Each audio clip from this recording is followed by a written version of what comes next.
Karydi and I am from Greece, and today I'm going to tell you the story of The Quiltmaker's Gift by Jeff Brumbo. So here's the story.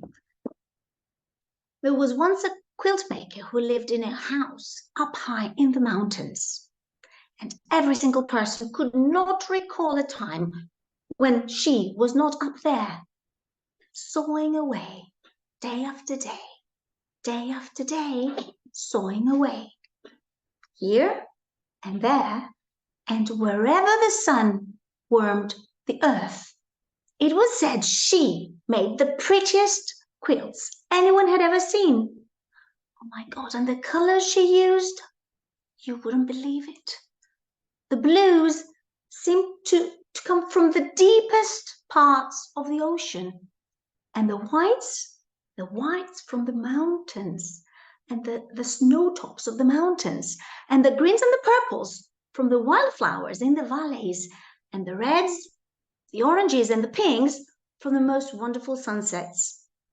Some said there was magic in her fingers, and some whispered that her needles and the cloth she used were gifts of the bewitched. Still others said the quilts really fell on earth from the shoulders of angels passing by. Many climbed her mountain with pockets bursting with gold, hoping to buy one of the wonderful quilts. But the woman would not sell them. No, she wouldn't. I give my quilts to those who are poor or homeless. That's what she told all who knocked on her door. They are not for the rich. And on the darkest and coldest nights, she would make her way down the mountain to the town below. And there she would wander the streets.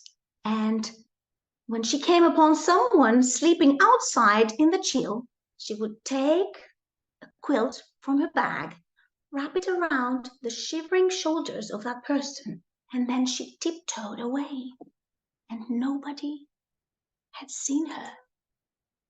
Then the very next morning, with a steaming cup of blackberry tea, she would begin a new quilt.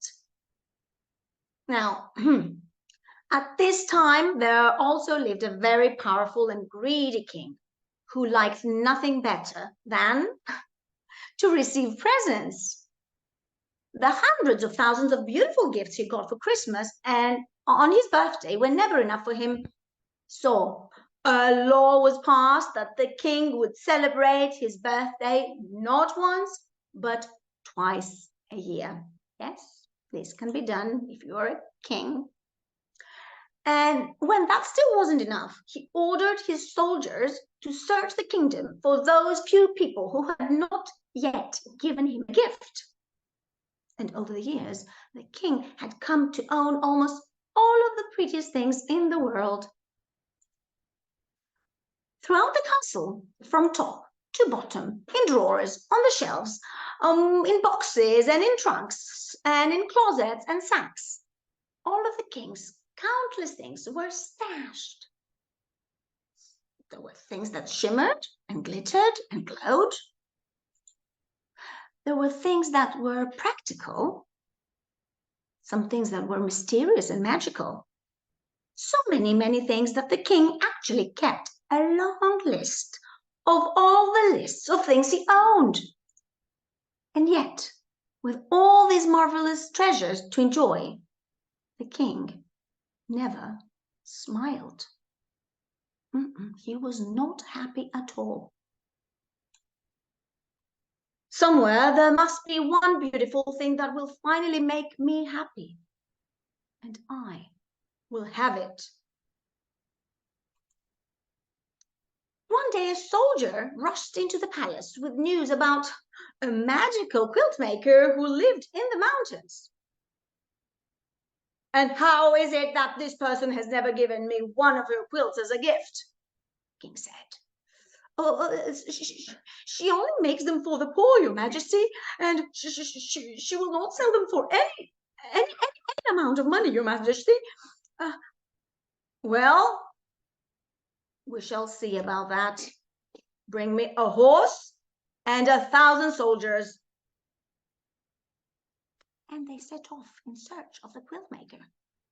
But when they arrived at her house, the quiltmaker laughed.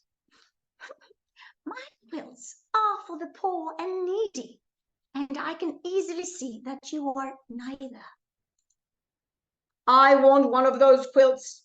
It might be the one thing that will finally make me smile, make me happy.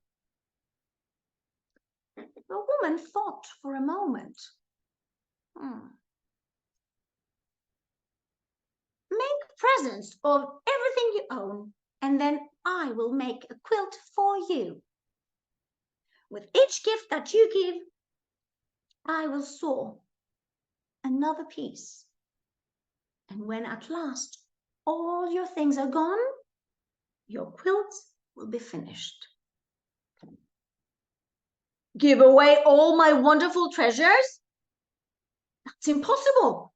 I don't give things away. I take them. And with that, he ordered his soldiers to seize the beautiful quilt from the quiltmaker. But when they rushed upon her, she tossed the quilt out of the window, and a great gust of wind carried it up, up, up, and away. The king was now very, very angry. He took the woman down through town with him, and he told his royal iron makers to shape a thick bracelet of iron. Then they chained her to a rock in the cave of a sleeping bear. I want one of those quilts. It might be the one thing that will finally make me happy, make me smile. My quilts are for the poor and needy, and I can easily see that you are neither, the woman said. Very well then, I will leave you here, and when the bear awakens, I'm sure he will make a very fine breakfast of you. Later, when the bear's eyes opened and he saw the woman in his cave, He stood on his strong hind legs and gave a roar that rattled her bones. Roar! She looked at him and sadly shook her head. It's no wonder you're so grouchy. You've nothing but rocks on which to rest your head. Bring me some pine needles, and with my shawl I will make you a great big pillow. And that is what she did. No one had ever been so kind to the bear before. So he broke the iron bracelet and asked her to spend the night there. Now, although the king was very good at being greedy, he was really bad at being mean. And all that night he could not sleep for thinking about the poor woman in the cave. So he tossed and turned. Oh my, oh my, oh my, what have I done? So he woke up his soldiers, and they all marched in their pajamas up to the cave to save the woman. But when they arrived, the king found the quiltmaker and the bear having a breakfast of berries and honey. Now the king completely forgot about feeling sorry and became angry all over again. He took the woman with him through the town once again, and he ordered the royal island makers to build an island barely big enough for the woman to stand on her tiptoes. I want one of those quilts. It might be the one thing that will finally make me happy. My quilts are for the poor and needy, and I can easily see that you are neither. Very well. Tonight, when you're too tired to stand and you lie down to sleep, you will drown. And the king left her alone on this tiny little island, standing on her tiptoes. Shortly after he left, the quiltmaker saw a sparrow flying across. Cold wind was blowing, and the sparrow did not look like it would make it to the shore. The quiltmaker called to him, and he stopped to rest on her shoulder. The poor tired sparrow was shivering, so the woman quickly made him a coat from scraps of her purple vest. When he was warmed and the wind had stopped, the bird flew off. But he was very grateful to the quiltmaker for what she had done. Soon the sky darkened as the air filled with a huge cloud of sparrows. Thousands of wings beating together, they swooped down, lifted the woman in their little beaks and carried her safely to the shore. Again that night, the king could not sleep for thinking about the woman alone on the island. Oh my, what have I done? So he woke up his sleepy soldiers again, and they marched in their pajamas again down to the lake to set the woman free. But when they arrived, she was sitting on a tree branch, sewing tiny purple coats for all the little sparrows. I give up. What must I do for you to give me a quilt? I said, give away all of the things you own, and I will sew a quilt for you. And with each gift that you give, I will add another piece to your quilt. I can't do that. I love all my wonderful, beautiful things. But, Your Majesty, if they don't make you happy, what good are they? That's true. All right. If I must give away my treasures, then I must. And the king went to his castle and searched from top to bottom for something he could bear to give away. Frowning, he finally came out with a single marble, and he gave that to a boy. The boy who received it smiled so brightly in return that the king went back for more things to get. Eventually, he brought out a pile of velvet coats and went about the town giving them to people dressed only in rags. Everybody was so pleased that they marched up and down the street in a grand parade, looking at each other's coats and vests. Still, the king did not smile, though.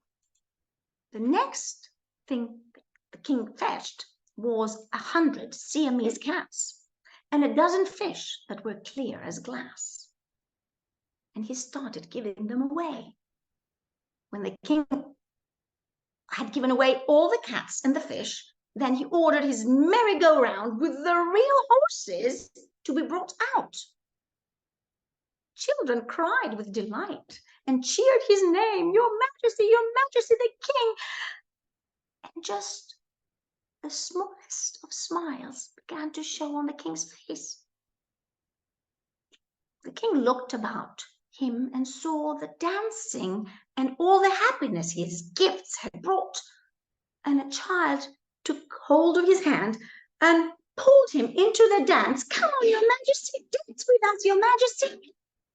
Now the king really smiled and even laughed out loud. How can this be? How can I feel so happy about giving my things away? Bring everything out. Bring it all out at once. Meanwhile, quiltmaker kept her word and started making a special quilt for the king. With each gift the king gave, she added another piece to his quilt, sewing away day after day after day, sewing away. So the king kept on giving and giving and giving and giving. When at last there was no one left in town who had not received something, the king decided to go out into the world and find others who might be in need of his gifts. I will send a sparrow back to you each and every time I give something away, he said to the quiltmaker. And he left. Morning, noon, and night, the wagons, the king's wagons, rolled out of town, each piled high with the king's wonderful things.